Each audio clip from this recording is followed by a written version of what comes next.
नमस्कार मित्रांनो, न्यू मधुर मराठी या चॅनलमध्ये आपलं स्वागत आहे. घरोघरी मातीच्या चुली या मालिकेच्या आजच्या एपिसोडमध्ये आता ऋषीवर झालेल्या हल्ल्यामुळे पोलीस हॉस्पिटलमध्ये त्याचं स्टेटमेंट घ्यायला आलेले असतात. ते आतमध्ये जातात तेव्हा आता अवंतिका भीती व्यक्त करते की वहिनी, तुम्ही तर पोलिसांना शर्वरीताईबद्दल सांगितलं नाही, पण जर का ऋषिकेश दादांनी सांगितलं तर त्यासरशी जानकी घाईघाईने पुढे येते.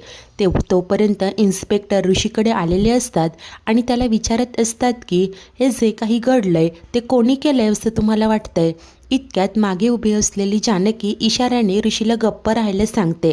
त्यामुळे ऋषी देखील काही बोलत नाही.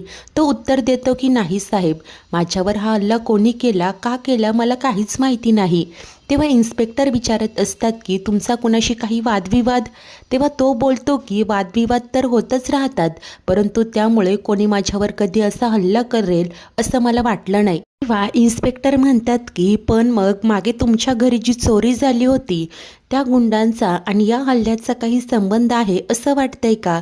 ऋषी सांगतो की नाही, पण जी चोरी झाली होती त्याबद्दल काही कळालं का? तेव्हा इन्स्पेक्टर सांगतात की त्यातील एक जणाच्या मागे आमची टीम गेलेली आहे, एका जणाचा शोध लागलाय. आता त्यानंतर ते विचारत असतात की तुम्हाला त्या हल्ला करणाऱ्याचा चेहरा वगैरे आठवतोय का? मी स्केच आर्टिस्टला बोलावलंय. ऋषी सांगतो की स्पष्ट काही आठवत नाहीये. इन्स्पेक्टर बोलतात की हरकत नाही. आता स्केच आर्टिस्ट देखील तिथे आलेलं असतो. पुढे ऋषी विचारतो की माझ्याकडे असलेले पैसे तत्सम सामान चोरण्यासाठी त्यांनी हे केलं असेल का? तेव्हा इन्स्पेक्टर म्हणतात की तसं वाटत नाही. तेव्हा ऋषी म्हणतो की कदाचित आजूबाजूला गर्दी वगैरे जमा झाली असेल म्हणून त्यांनी नेलं नसेल. देखील एखादं कारण असूच शकतं. इन्स्पेक्टर म्हणतात की परंतु यापुढे तुम्ही काळजी घ्या, कारण या अशा घटना तुमच्यासोबत पुन्हा घडू शकतात. तो होकार देतो. त्यानंतर ऋषी आता त्या गुंडांचं वर्णन स्केच आर्टिस्टला सांगत असतो आणि त्याप्रमाणे स्केच तयार करण्याचा तो प्रयत्न करत असतो. इन्स्पेक्टर तिथेच उभे असतात. तर तेव्हाच घरी आता जेवण उरकून शर्वरी उभी असते. तेव्हाच खुश होत ऐश्वर्या येते आणि म्हणते की वा, काय जेवण झालं शर्वरी, हे घे मुखवास. तेव्हा ती मात्र नकार देते. ऐशू म्हणते की अगं घे ग, तसंही जेलमध्ये मुखवास मिळत नाही. शर्वरी धक्क्याने म्हणते की काय, असं का म्हणालीस? तेव्हा आता ऐश्वर्या बोलते की नाहीतर काय, अगं एव्हा ना पोलीस ऋषिकेश दादांपर्यंत गेले असतील, त्यांनी तुझे केलंय ना ते त्यांना सांगितलंही असेल. तेव्हा आता शरू म्हणते की काय, तुला ही सगळी गंमत वाटते का? तेव्हा ऐश्वर्या म्हणते की मला नाही वाटत आहे, पण कदाचित तुला वाटत असेल, म्हणूनच तर ऋषिकेश दादांच्या बाबतीत तू हे सगळं घडवून आणलंस. अगं हे सगळं करत असताना हे प्रकरण तुझ्या अंगाशी येईल, याची चौकशी होऊ शकते, याची जराही भीती वाटली नाही का तुला? अगं मला गंमत नाही वाटत आहे, तर मला टेन्शन आलंय शर्वरी. तेव्हा ही शर्वरी मात्र तोंड वर करून सांगत असते की पण मला नाही आलंय टेन्शन. अगं ते तेव्हाच ॲक्शन घेतील ना जेव्हा त्यांच्याकडे काही पुरावा असेल. खून करून बेमालूमपणे लपवणारी मुलगी आहे मी, त्यामुळे ही गोष्ट माझ्यासाठी नथिंग आहे, नथिंग. तेव्हा ऐश्वर्या म्हणते की ठीक आहे, परंतु जरा सावध राहा. आणि हो, तुझे पैसे चोरले ते कुठे ठेवले ते मला नको सांगू, परंतु जरा सेफ ठिकाणी ठेव, कारण जर का पोलिसांनी त्या दोन गोष्टींचा संबंध लावला तर मग हे प्रकरण आपल्या अंगाशी येऊ शकतं. तू ही शर्वरी तर म्हणत असते की नाही, असं काही होणार नाही. अगं जेव्हा अशी शक्यता होती की कोर्ट गळ्याला फास लावते की काय, तेव्हा ही शक्यता देखील या शर्वरीने परतवून लावली आहे. त्यामुळे तू नको टेन्शन घेऊस. ऐश्वर्या बोलते की तू एवढा ओव्हर कॉन्फिडन्स बरा नव्हे शर्वरी. ठीक आहे, तुझी मर्जी, पण मला सांग, जेव्हा नाना गेले तेव्हा तू हॉस्पिटलमध्ये का गेली होतीस आणि नंतर अचानक गायब कशी काय झालीस? आता शरू तर आश्चर्याने ऐकते आणि बोलते की एक मिनिट, हे सगळं तुला कोणी सांगितलं? कारण यातलं तर मी तुला काहीच सांगितलं नव्हतं. ऐशूला क्षणभर भीती वाटते की तिची चोरी पकडली जाते की काय. तर शरू तेव्हाच विचारत असते की बोल, काय म्हणते मी? आता ऐश्वर्या स्मार्टली उत्तर देते. ती म्हणते की ओ कमॉन शर्वरी, अगं ज्या अर्थी त्यांना माहिती होतं तू हॉस्पिटलमध्ये गेली, परंतु त्या लोकांनी काही ॲक्शन घेतली नाही, त्याचाच अर्थ त्यांच्याकडे तुझ्या विरोधात काही ठोस पुरावाच नसेल. जे बघ, त्यांना हे माहिती होतं तू हॉस्पिटलमध्ये गेली, पण पुढे काय झालं हे माहिती नसणार, असा माझा अंदाज आहे. वा शर्वरीला तिचं म्हणणं पटतं आणि बोलते की मध्ये मध्ये तुझं क्रिमिनल माइंड चांगलंच वर येतं हं. आता ऐशू हसूनच म्हणते की हो आहे, आता त्याला काय करणार ना, म्हणूनच तर इतके वर्ष मी जानकीला वेठीच धरलं होतं. तर सांग तू किती दिवस हा असा लपाछपीचा खेळ खेळत बसणार आहेस? सरळ आपलं एक घाव दोन तुकडे करून टाक ना. तेव्हा शर्वरी ही म्हणते की हो ते करायचेच आहे, पण एवढी गाई बरी नाही ना. तेव्हा आता ऐशू बोलते की हो गाई तर बरी नाही, पण आता पुढे काय करायचं ठरवलंय तू? आता ही शर्वरी हसूनच म्हणते की अगं ठरवीनच मी, वेळ आल्यावर कळेल तुला. आणि ती तिथून निघून जाते. ऐश्वर्याचं संताप होत असतं. ती मनाशी म्हणते की हिला कितीही खोदून किंवा स्पष्टपणे विचारा, ही तिच्या मनात काय चाललंय मला काही कळूच देत नाही. क्षणभर तिला भीती वाटते की शर्वरीला संशय तर येत नसेल ना माझ्यावर. नाही नाही, मला आणखी सावध राहायला हवं. तर तेव्हाच हॉस्पिटलमध्ये ऋषीने सांगितल्याप्रमाणे या स्केच आर्टिस्टने स्केच बनवलेलं असतं. आता पोलीस ते पाहतात, ऋषीला विचारतात की हा तो माणूस असू शकतो का? ऋषी म्हणतो की होय असू शकतो. तेव्हा इन्स्पेक्टर बोलतात की ठीक आहे, पण तुम्ही सावध राहा, आम्ही आमचा तपास करतोय. तिथून निघून जातात. त्यानंतर अवंतिका ऋषीला विचारत असते की दादा तुम्हाला बरं वाटतंय ना? तेव्हा तो स्माईल करतच होकार देतो. अवंती आता डबा जानकीला देते, सांगते की संध्याकाळचा डबा मी घेऊन येईल, काही वाटल्यास फोन करा. जानकी म्हणते की थँक्यू अवंतिका. अवंती तिथून निघून जाते. तेच ऋषी जानकीला विचारतो की तुम्हाला खरं का नाही सांगू दिलं? तेव्हा ती म्हणते की कारण मला शर्वरी वंशांना यात अडकवायचं नव्हतं, त्यांच्याकडून खरं काय आहे ते जाणून घ्यायचंय मला. नंतर जानकी म्हणते की मगाशी सांगायचं होतं पण नर्स आली, बोलता आलं नाही. अहो मला एका अननोन नंबरवरून फोन आला होता. त्या माणसाचं म्हणणं आहे की नानांचा फोन त्याच्याकडे आहे आणि तो हवा असेल तर त्याला 1 कोटी रुपये हवे आहेत. तो फोन मिळणं माझ्यासाठी खूप महत्त्वाचं आहे. शर्वरी वंशांनी विक्रांत भाऊजींच्या मोबाईलमधूनचे मेसेज डिलीट केले, ते मेसेज नानांच्या फोनमध्ये असतील, त्यामुळे फोन मिळणं माझ्यासाठी खूप गरजेचं आहे. जर का नानांचा फोन सापडला तर ते मेसेजेससुद्धा सापडतील आणि इतर बऱ्याच गोष्टी सापडतील. ऋषिकेश अहो नानांचा खून कसा झाला, कोणी का केला हे जाणून घेण्यासाठी तो फोन मिळवणं खूप गरजेचं आहे.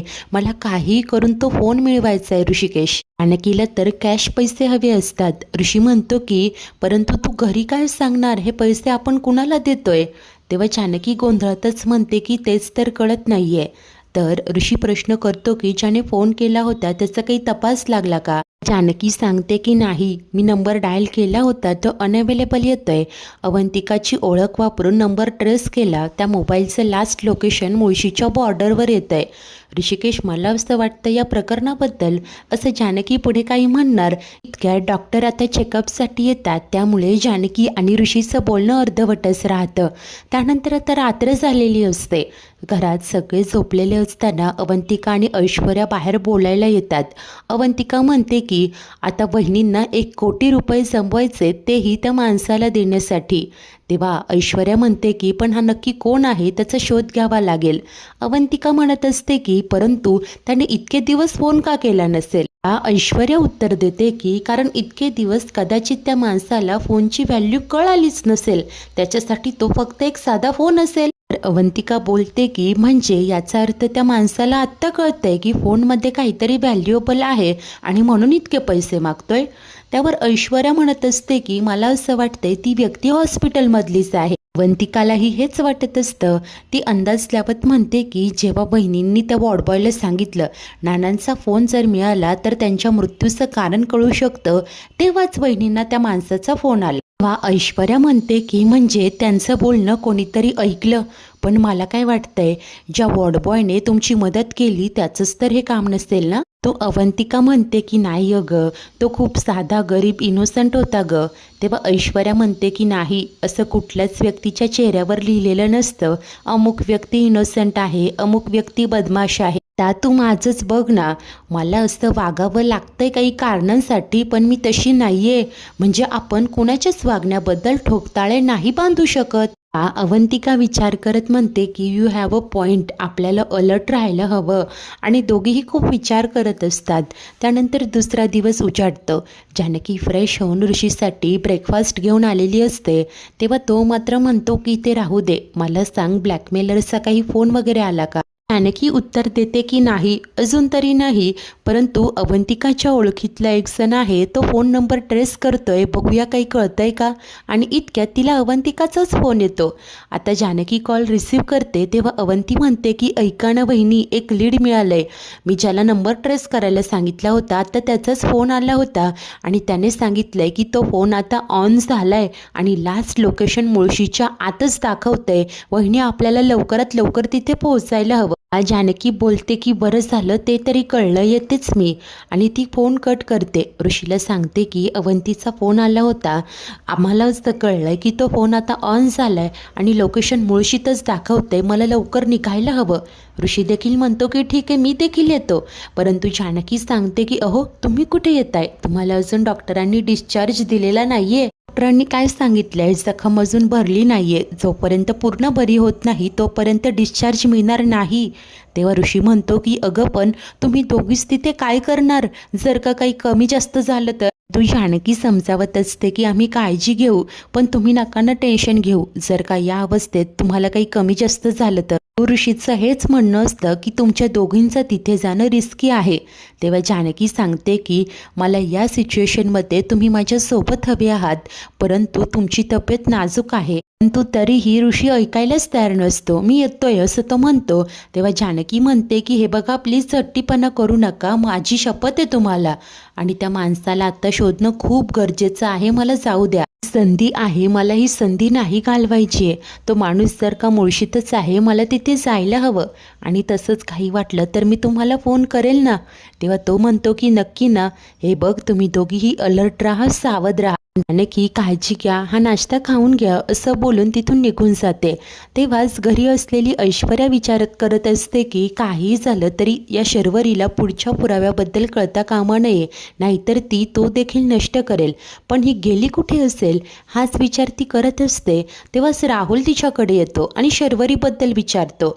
तेव्हा ऐश्वर्या म्हणते की मला काय माहिती, तुझी बायको आहे, तुलाच माहिती असेल.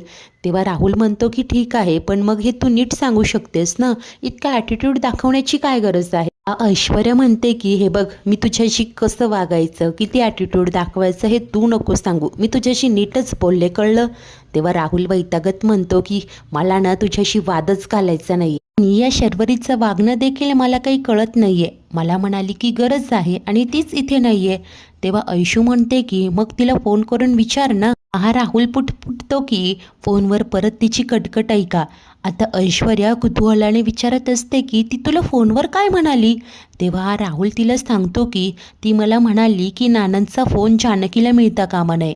ती काहीतरी त्या मोबाईलच्या मागे लागली आहे, जर का तो मोबाईल मिळाला तर ती कात्रीत पकडली जाईल ना, म्हणून मला लक्ष ठेवायला सांगितलंय. आता मला तिला हे सांगायचं होतं की योगायोगाने ऋषिकेश देखील त्याच हॉस्पिटलमध्ये आहे, तर आपणच त्याला कात्रीत पकडू शकतो ना. तेव्हा ऐश्वर्या नाटकं करत बोलत असते की हो, असं करूच शकतो. राहुल पुन्हा एकदा म्हणतो की हो, पण मला बोलावून स्वतःच गायब आहे. तेव्हा ऐश्वर्या सांगते की हो, तिचं सोड, पण तू मात्र ते कर ना, शर्वरीजींची ऑर्डर फॉलो करा. तेव्हा राहुल चिडतं आणि म्हणतो की हे ऐश्वर्या, मला नाही सांगायचं हा मी काय करायचं ते. बघ, तिने मला ऑर्डर द्यायला आणि मी फॉलो करायला ती काय माझी बॉस नाही आहे किंवा मी तिचा नोकर नाही आहे, बायको आहे ती माझी. तेव्हा ऐश्वर्या टोमणा देते की मग कधीतरी नवरा बायकोसारखं वागा ना, मी कशाला बोलते, काहीही करा, खड्ड्यात जा तिकडे, असं ती बोलते. राहुल वैतागून निघून जातो. आता इकडे ऐश्वर्याला मात्र टेन्शन आलेलं असतं. तेव्हाच दुसरीकडे अवंतिका आणि जानकी एके ठिकाणी पोहोचतात. जानकी विचारते की अवंतिका, नक्की हेच लोकेशन आहे ना. अवंती फोन करून पुन्हा एकदा खात्री करवून घेते आणि सांगते की बहिणी, तो तर म्हणतोय हेच लोकेशन आहे. आता बघण्यासाठी म्हणून दोघी खाली उतरतात. जानकी आजूबाजूला पाहते आणि म्हणते की जर लोकेशन हेच आहे तर इथे कोणीच कसं दिसत नाहीये. अवंतिका चिडूनच म्हणते की याचा अर्थ तो माणूस आपल्याला मुद्दामहून फिरवतोय. तर जानकी म्हणते की पण ज्या अर्थी हे लोकेशन ट्रेस झाले त्या अर्थी इथे काहीतरी आपल्याला सापडू शकतं. अवंतिका मी इकडे बघते तू तिथे शोध असं म्हणत दोघीही आता कामाला लागतात आणि आजूबाजूच्या झाडींमध्ये खाली असलेल्या रस्त्यावर त्यांना काही मिळतंय का याचाच दोघीही शोध घेत असतात. अवंतिकाला तर काही सापडत नाही, परंतु इतक्यात जानकीचं लक्ष जातं आणि तिला खाली एक सिम कार्ड पडलेलं दिसतं. ते पाहताच ती आवाज देत म्हणते की अवंतिका लवकर ये, हे बघ इथे सिम कार्ड पडलंय. आणि ती ते घ्यायला जाणार तेव्हा अवंतिका सांगते की 1 मिनिट वहिनी, हात लावू नका, फिंगरप्रिंट लागतील. ती गाडीतनं टिश्यू पेपर घेऊन येते, जानकीला देत सांगते की याने उचला. जानकी आता त्या टिश्यू पेपरच्या मदतीने सिम कार्ड हातात घेते आणि अंदाज व्यक्त करते की मला असं वाटतंय की हे सिम कार्ड त्याच माणसाचं असेल. तेव्हा अवंती म्हणते की हे आपण पोलिसांना देऊया, आता हे कुणाच्या नावावर आहे याचा शोध पोलिसच लावतील. जानकी म्हणते की पण जर का त्याला पैसेच हवे आहे तर तो आपल्याला फोन का नाही करत, इथे तिथे का फिरवतोय. आणि तितक्यात जानकीला पुन्हा एका अननोन नंबरवरून कॉल येतो.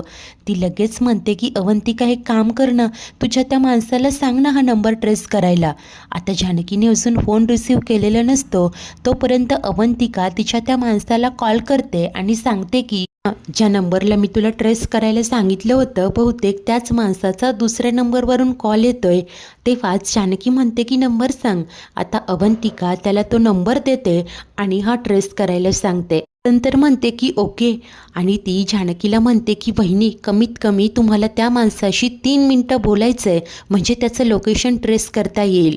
तेव्हा जानकी होकार देते आणि लगेच कॉल रिसीव करते.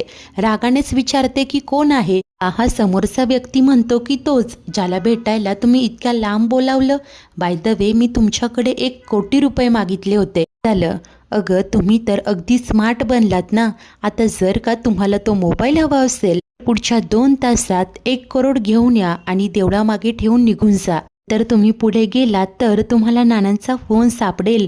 जानकी विचारत असते की हॅलो कोण आहात तुम्ही, तुम्हाला माझा नंबर कोणी दिला आणि नानांचा फोन कसा सापडला. हा व्यक्ती काहीही बोलत नाही, लगेच फोन कट करतो. इकडे अवंतिकाचे पुरेपूर प्रयत्न सुरू असतात, परंतु जानकी सांगते की अगं त्या माणसाने लगेच फोन ठेवला, कदाचित त्याला माहिती असेल की फोन ट्रेस होऊ शकतो. त्याला हेही कळलंय की आपण त्याचा पाठलाग करत शोध घेत इथवर आलोय, त्यामुळे तो चिडला आणि सांगितलं की त्याला 2 तासांच्या आत पैसे हवेत. नंतर त्याने देवळाच्या मागे आपल्याला बोलावलंय. परंतु अवंतिका प्रश्न करते की वहिनी पैसे कुठे, पण अरेंजच नाही झाले. तेव्हा जानकी सांगते की ते मी अरेंज केले, कसे केले ते मी सगळं नंतर सांगेन, आता आपल्याला निघायला हवं, चल लवकर. दोघीही गाडीत बसतात आणि गाडी देवळाकडे निघालेली असते. इकडे हॉस्पिटलमध्ये ऋषी मात्र खूप अस्वस्थ होत असतो. जानकी आणि अवंतिकाच्या बाबतीत काही वाईट घडू नये ना असंच त्याला वाटत असतं. इथे आता नक्की काय सिच्युएशन आहे हे विचारण्यासाठी तो जानकीला कॉल करतो. ती ड्राईव्ह करत असते, गाडी थांबवते, कॉल रिसीव करत म्हणते की हो बोला ऋषिकेश. तेव्हा तो म्हणतो की कशा आहात तुम्ही, ठीक तर आहात ना, आणि काय झालं, सापडला का तो माणूस, तुमच्या हाती काही लागलं का. तेव्हा जानकी सांगते की तो माणूस खूप स्मार्ट निघाला, अगदी सराईत गुन्हेगारासारखा. त्याला माहिती होतं आम्ही त्याचं लोकेशन ट्रेस करतोय, त्यामुळे त्याने आम्हाला फक्त फिरवलं. लोकेशनवर आम्ही गेलो ना तिथे तो माणूस नव्हताच, फक्त एक सिम कार्ड मिळालं. ऋषी म्हणजे असं विचारतो. तेव्हा ती सांगते की मला असं वाटतंय की मुद्दाम त्याने ते सिम कार्ड तिकडे ठेवलं असेल. ऋषी म्हणतो की याचाच अर्थ त्याला आपली चाल कळाली असेल. तर जानकी आता कशा प्रकारे या माणसाने 2 तासाच्या आत देवळामागे 1 कोटी रुपये ठेवण्याची मागणी वगैरे केली आहे हे सर्व काही ऋषीला सांगते. तेव्हा तो मात्र घाबरतच म्हणतो की बापरे, मग आता काय करायचं ठरवलंय तू. ती म्हणते की तेच तर कळत नाहीये, पैसे तर अरेंज केलेत, पण बघूया, मी ते पैसे ठेवते, नंतरच कळेल आपल्याला तो गुन्हेगार कोण आहे ते. ऋषी म्हणतो की ठीक आहे, जे काही करायचंय ते सावधगिरीने कर. आता जानकी होकार देऊन फोन कट करते. इकडे ऋषीला मात्र खूप टेन्शन आलेलं असतं. मित्रांनो, आजचा एपिसोड तर इथेच संपतो. पुढील भागात ऐश्वर्या खूप बेचैन असते. ती म्हणत असते की आता मी जानकीला कसं सांगू की या शर्वरीने राहुलला तिच्या मागावर पाठवलंय आणि तिथे हॉस्पिटलमध्ये ऋषिकेश दादांना देखील धोका असू शकतो. तेव्हाच इकडे हॉस्पिटलमध्ये पोहोचतो हा राहुल.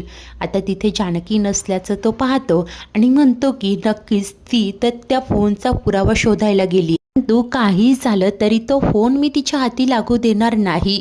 आता काही झालं तरी या राहुलची कमाल तू बघच जानकी. त्यानंतर रात्री हा राहुल मास्क लावून ऋषीच्या वॉर्डमध्ये येतो आणि त्याचा गळा दाबण्याचा प्रयत्न करत असतो. थोड्याच वेळात जानकीला सिस्टरचा कॉल येतो. ती सांगत असते की हॅलो मॅडम, कुठे आहात तुम्ही? लवकर इथे हॉस्पिटलमध्ये या, कोणीतरी ऋषिकेश दादांना मारण्याचा, असं म्हणत ती फोन कट करते. जानकी खूप घाबरते, रडतच आरडाओरडा करून म्हणत असते की हॅलो ऋषिकेश, तुम्ही ठीक तर आहात ना? आता जानकीला अशी भीती असते की नानांच्या बाबतीत जे झालं ते ऋषीच्या बाबतीत तर होणार नाही ना. मित्रांनो, अखेर हा सगळा गुंता काय असेल? या राहुलला मोबाईलबद्दल कळालं तरी कसं? तो आता हा मोबाईल कसा घेईल? इकडे ऋषीच्या जीवाला खरंच धोका असेल का? जानकी मूर्खासारखे 1 कोटी रुपये या अनोळखी व्यक्तीला नेऊन देईल का? पुढे नक्की काय घडेल पाहणे उत्सुकतेचे असेल. अशाच नवनवीन भागांच्या डेली अपडेट्ससाठी आपल्या न्यू मधुर मराठी या चॅनलला नक्की सबस्क्राईब करा. धन्यवाद.